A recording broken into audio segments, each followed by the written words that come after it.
Hello everyone, in this video I'll be showing you a Bladesinging Wizard multi-class with the Oath of the Crown Paladin in Baldur's Gate 3.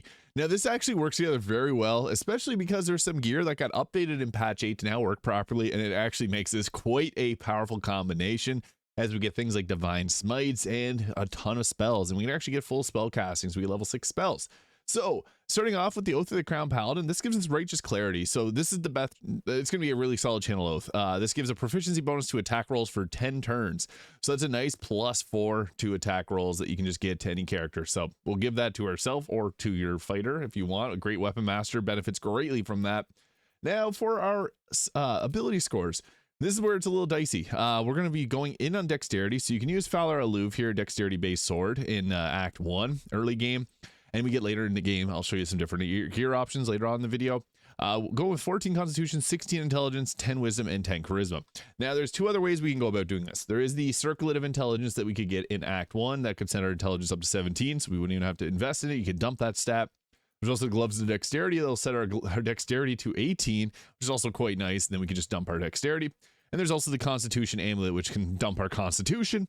There's even Strength Gauntlets, too. I'm just splitting hairs here. So dump one of these three stats to put those points into your charisma. For me, I'm going to use a Constitution Amulet, so we'll take the points out of that and put it into Constitution. Otherwise, you'd put the rest of the points into your, you take the points out of Dexterity, use the Dexterity Gauntlets, because you can get those in Act 1 as well. Or the Intelligence Circlet was also in Act 1. And level 2, this is when we get the ever-powerful Divine Smite. And I'm going to show you, this can be pretty damaging, because we can use our spell slots for this. So we get to pick a fighting style. I think defense works well. If we're going to use light armor, this will still apply and give us that +1 armor class. Dueling works good too for the +2 damage. We're not going to be using a shield. So I'd recommend either defense or dueling. And for our prepared spells, we're going to get a few of them here. So I recommend taking the smites. They're not bad to have. They're just not going to be ones we use often because they use your bonus action and require concentration for most of them. But we could also grab ourselves the Cure Wounds if you want to. I think the command, though, is a very essential spell. Now, there's two ways to do this. I'll be showing you near the end because level 3 gives us the Turn of the Tide, which can heal all allies, and the Champion's Challenge, which pulls aggro from enemies to us. However, if we do it this way, we only get level 5 spells. And again, I'll show you near the end of this video. The Wizard, a really powerful cantrip here with Booming Blade. We're going to want to take that. And then for the other two cantrips, I like Bone Chill to stop the target from receiving healing. And Firebolt, you can explode things with it. Or Ray of Frost to reduce their movement speed. Toll the Dead's also not bad, but 2 Necrotic cantrips, not the greatest. Now, for the rest of these spells here, I would recommend taking our ever-powerful Shield, Find Familiar, Thunder Wave, Magic Missile, and then we can go with like Long Strider and Chromatic Orb for the rest of our spells, and for prepared ones, it's fine with that. So the Wizard actually adds quite a bit to this. Level 2, we get to pick our Bladesinging, which gives us the Blade Song. Well, you can't wear medium or heavy armor or shields while Bladesinging, and you must be wielding a dagger, longsword, rapier, scimitar, short sword, or sickle. And we also get Blade Song charges. So this becomes very powerful. Get our proficiency bonus to armor class and constitution saving throws. So we're going to hold concentrations fairly well. Now for the spell selection that we'll be going with, really we got what we want from level 1. So you could take like a Grease and Ice Knife if you'd like. Bladesinging weapon. I like rapiers here, but there is a lot of really good short swords as well, and long swords even. And also Valor Alluve, best early game weapon. You can use that for the full game even. At level 3 here, we get some ever powerful Hold Person because this can set up our Divine Smites to be crits. And we also got Misty Step, which is really nice for survivability and mobility. And also Shadow Blade, which is really, really good, guys. So we're going to take, we'll take our Hold Person and Misty Step for the extra mobility. But Shadow Blade is going to be one of the best that we can use here. So at level 4, we get to choose another cantrip. Firebolt's a good choice. And for the spell that we'll be taking, Shadow Blade and Scorching Ray. Scorching Ray, really, really powerful. If we don't want to use Shadow Blade, you can use Scorching Ray. Just Shadow Blade is extremely powerful. And we're going to go with the ability score improvement on our intelligence. This will actually let us select more spells whenever we level up too. So at level 5 here, we get ourselves level 3 spells with some very powerful ones like our Lightning Bolts, our Fireballs, Counter Spells, another great option. And even things like the Haste spell are very effective, although I prefer having a Sorcerer twin that. And we're going to go with a couple more spells here. We'll add in our big booming level 3 spells with Lightning Bolt and Fireball. Level 6, this is when we get our extra attack. Again, you could actually start with the Wizard and then at level 2 add in the 2 levels of Paladin. So it's your preference there. For the level 3 spells, I think Counterspell works great. And Haste is good to have too, or Fear. Fear is a very effective spell. I'm going to go with that there. Glyph of Warding is also a nice one to have. And for the prepared spells, Scorching Ray works really great, or you could take Counterspell to shut down enemy spellcasters, because that's really nice. Now, once we get to level 7, we get ourselves a higher level spell with level 4. We got Ice Storm, Wall of Fire, Minor Elementals, which are really good, and Confusion, which is another really effective spell. Having our Minor Elementals there are just a little bit extra damage that we can apply to the enemy and drag attacks away from us at the cost of a spell slot, which is really useful. And we'll take Confusion and I guess Fear or Wall of Fire there if you prefer it. I think those two work great. And then for our prepared spells, we'll take Ice Storm, and we're going to go with a feat improvement to Arc Intelligence to take it up to 20. So better spellcasting, more prepared spells, you name it. At level 9 here, we get to take some level 5 spells with Cone of Cold and Conjure Elemental being two of the strongest. Cloud Kill can be nice if you have a team. If someone has Hero's Feast, to apply it to your team so you don't take damage from that and you can all camp out in it. And then for our prepared spells, we'll go adding in the Cone of Cold and the Conjure Elemental. Now, this is the final level. This will give us a Blade Song, which whenever we take damage, we can expend a spell slot and take 5 times that spell slot's level less in damage. So a level 5 spell would give us 25 less damage. So there's that choice, or we could add in the Paladin because that gives us the Righteous Clarity, which can draw aggro. It's more if we want to be a tank character, which we're not really a full tank. We're more of a spellcaster. So this is where I think this split works best because we get Divine Smite from the Paladin, which we are going to empower with our Booming Blade and much more. And we can take for our last spell, we'll just go with that. And we'll take Hold Monster. Now, what's also cool is if we do this split here, we get level 12 spell slots. The thing is, with level 12 spell slots, we can use a scroll, or level 6 spell slots, we can take a scroll and learn spells from that. So if you have so let's say you have Scroll of Urluk's Freezing Sphere, and you want to learn it, right-click, Learn Spell. That is now on your spell list, so if you go to your spells, you got Urluk's Freezing Sphere. So we can get level 6 spells. Huge. Now, what we're going to want to do with this is, you can also get Chain Lightning from Scroll 2, just a little heads up there. For gear, I would recommend for a weapon, I really think that the best choice is the Duelist Prerogative. This gives us 2 counter spells per turn, so always make sure that you do have your counter spell up if that's the case, because you'll be able to use that twice in a turn, which is actually huge. Now, for the helmet, you could go with the Birthright for the +2 to Charisma. The Helmet of Arcane Acuity works well too, but I think that the best one is the Gloves of Battlemages Power. This will give you Arcane Acuity from your smites, from Booming Blade, from Shadow Blade main hand attack. So just a basic attack will give us that ability. So that makes the Helmet of Arcane Acuity a little bit less of a useful item. So something like the Mask of Soul Perception for better attack rolls works great. This will give us a +2 to spell save DC and spell attack rolls, which will further enhance our massive spell save DC. So that could be a fun choice too. Or if you just want that +2 to Charisma with Birthright, it's just going to be an easy way to do that.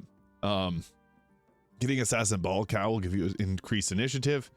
And even going with something like the Pyro Quickness hack can be really nice for fire damage. If we have a Smearing Smite or a Fireball, that will give us an extra bonus action, which can be kind of nice to have. It's not going to be the best, but we actually have so many better options because we don't need the Helmet of Arcane Acuity since we are going to get a max stack of Arcane Acuity really quickly. However, you could use that to completely blast out Arcane Acuity quickly. So I have the Pyro Quickness hat there, Cloak Protection for better armor class. Now we got the Ballist armor here. This is light armor. It makes targets vulnerable to piercing damage. So if we have our Duelist Prerogative, that's going to do double piercing damage, which makes it pretty powerful. And we could also go with really any other light armor that you're able to find. I like, again, Gloves of Battlemages Power fixed on patch 8. This makes it so that when we hit a spell or cantrip that uses a weapon, we gain Arcane Acuity. Smites will give us multiple stacks of it, so that comes crazy. Also the Evasive Shoes there. And the Duelist Prerogative, because that extra bonus, or that extra reaction is really nice. You can, however, use Shadow Blade. Shadow Blade's really effective. And since we got the Arcane Recovery here, we could use that level 5 spell slot recovery. So you can go ahead, Shadow Blade level 5, and that's the upcast version, so it does 48 of damage. And then use your Arcane Recovery to get your spell slot back. So free from our book here, Book of Magical Secrets, 48 psychic damage. It's crazy. And it also gets advantage on attack rolls against lately or heavily obscured targets. I would recommend using Darkness, but I'm not going to use Darkness just because it's kind of, I'm not going to use it, but there's the Eversight Ring we could use, and that'll give us the ability to see in darkness. Killer Sweeter gives us a free crit, Ring of Protection, Amulet Greater Health. Use whatever you got here that works best. Even if you wanted to go with like the Shadow Blade Ring earlier on in the game, you could go with that. Crusher's Ring for the increased movement speed is also quite nice. And we want to invoke the Blade Song whenever we get into combat, which I'll show off the combat section here now. And I guess the Hellrider Longbow for the +3 to initiative. So as for combat, we always want to get our blade song up. It does not require an action or a bonus action, so put that up right away. With our Shadow Blade, we're going to be hitting real hard with this. Now, my personal recommendation is you want to apply the Righteous Clarity here early because it's 10 turns of proficiency bonus to attack rolls. So as a bonus action, that's actually really nice. We'll apply that to ourselves, Righteous Clarity being really nice to have. And then what we'll do is we'll go in with a Booming Blade. And this gives, we have advantage. Boom. That took him out, 47 and 4 damage. And we got Arcane Acuity, so that's 2 stacks of Arcane Acuity.